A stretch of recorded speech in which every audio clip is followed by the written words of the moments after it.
Are you kidding? So, that, you'll never see me do that. So I would just like to introduce Mr. Bjorn. He is a wonderful man. Cool, thank you. All right. First off, thank you for having me up. Can you guys hear me okay? This is about as loud as I can talk. So if I start trailing off, just let me know and I'll try to talk a little bit louder. So tonight we're going to be working on this juniper right here. This tag says it's a Juniperus virginiana reptans. So I've never worked on one of these before, so this will be a new experience for me, and hopefully for everybody here we'll learn something new together. When I get a raw piece of material like this, the first thing I like to do is start at the base of the tree and then work my way up into the plant to make decisions about which side we're going to use as the front, what we're going to design the tree into, and how we're going to place the branches. So, starting at the base of the tree, we're looking at the nabari, which is the surface root structure of the tree to begin with. And when you're working with a conifer, particularly if it's a collected conifer, something out of the mountains, it almost never has a nice radial root spread at the base. When you're dealing with cultivated plants, which is what this is, 50% of the time you're going to have a nice root spread, 50% of the time you're not going to have a nice root spread. So I cut around the base of this tree a little bit before we got started here. There's actually a burlap bag that's wrapped around the bottom of it, so it's kind of bit into the base to some degree. And it's kind of hard to tell exactly what's going on underneath the soil. And since this is only about a 2-hour demonstration, don't really have that much time to get underneath the soil and really look at what's going on there. But if I were working on this at my workshop, or if you're working on this at your home, that would be the first thing I'd recommend doing, is cleaning up all the soil on the surface here to see exactly what's going on. We're looking for ideally a radial root spread, so something that's a radial pattern all the way around. If not, we want to at least show off the side that appears to be a radial root spread. So in other words, if this side had several roots coming out onto the soil surface right here, but the back side didn't, I'd want to use this on the back side and this on the front side, and vice versa if we had better roots on this side. So with this particular tree, I'm not going to worry too much about that. But it's just something good to know going forward. Now, the next thing I do is I work my way up into the tree and look for the best possible trunk line.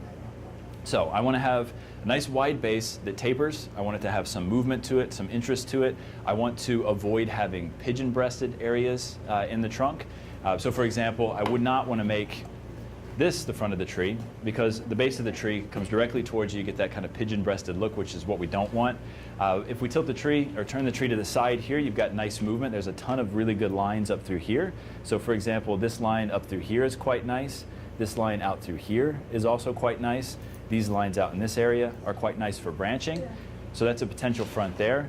This obviously is no good because the trunk comes directly at us and we lose the visual of those nice lines.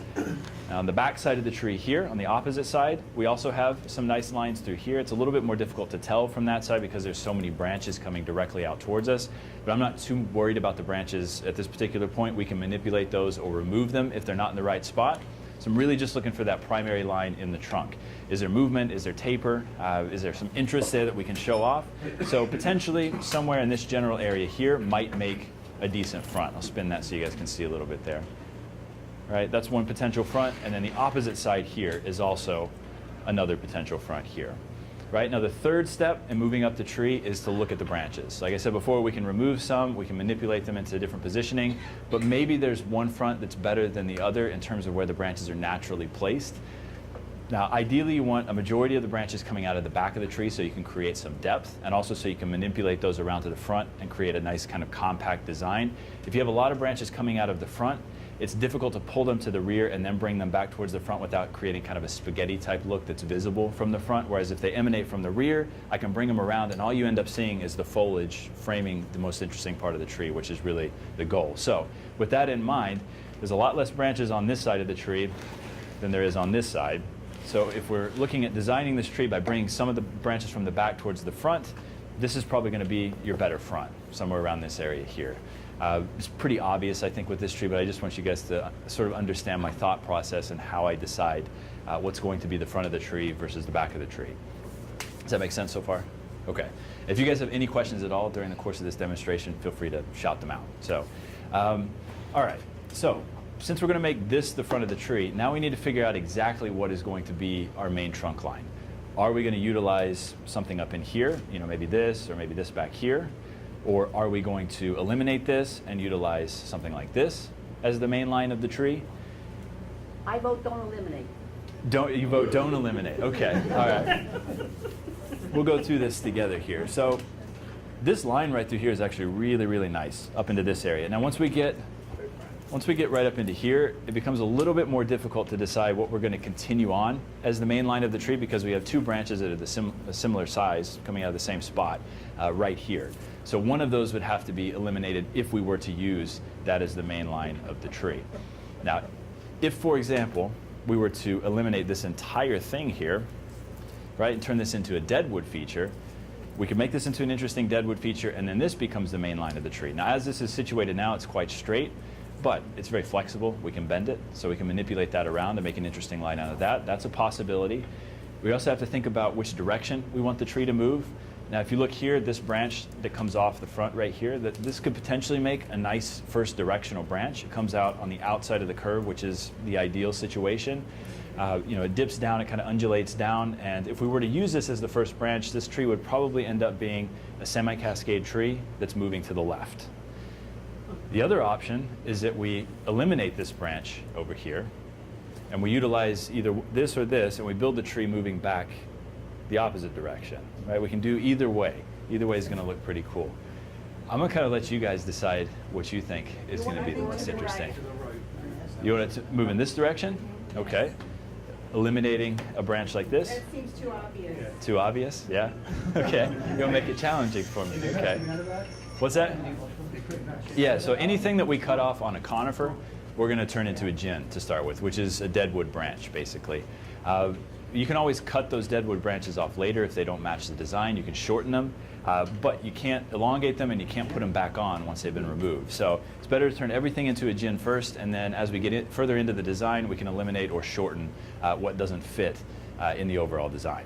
So the issue with this branch, even though it comes out of a really good spot here, is that it's so long before we get to the first bifurcation or the first split, which is out here. It's not the end of the world. If we wanted to use this, we could. We can manipulate some of this foliage back around to create the illusion that this branch had foliage further back in. If we can eliminate it, though, I think we're better off eliminating it. So I tend to agree that we should probably make the tree move back in this direction here. I think it's going to be more interesting and maybe a little less obvious, as someone already pointed out. What's that? A little bit better balance as well, right? So you guys cool with cutting this off? All right, let's cut that off first. All right. All right, I'm going to cut this relatively long to start with, and we'll gin this back here in just a few minutes. Now, Does the gin have a particular size, or can any size branch be ginned? any size branch can be ginned. When you get down to the really, really leggy, like really fine branching on the tree, sometimes it looks a little weird to gin that. Sometimes it can work in the design, but as a general rule of thumb, something like this little guy right here that's not very interesting at all, that's not really going to turn out to be a nice gin. Why do they point to sometimes? They make them like that. I'll bring it to a single point. Why is that? It's not really a good idea to make it come to a single point. Ideally, you want to have kind of a jagged edge at the end. Because in nature, what's going to happen, the branch dies or the branch breaks after it's died or even before it's died. And when it snaps, depending on the species, it usually has a jagged edge to it. Some species will snap completely flat, like a limber pine. They're full of sap, full of water. When they snap completely flat, like they've been flat cut.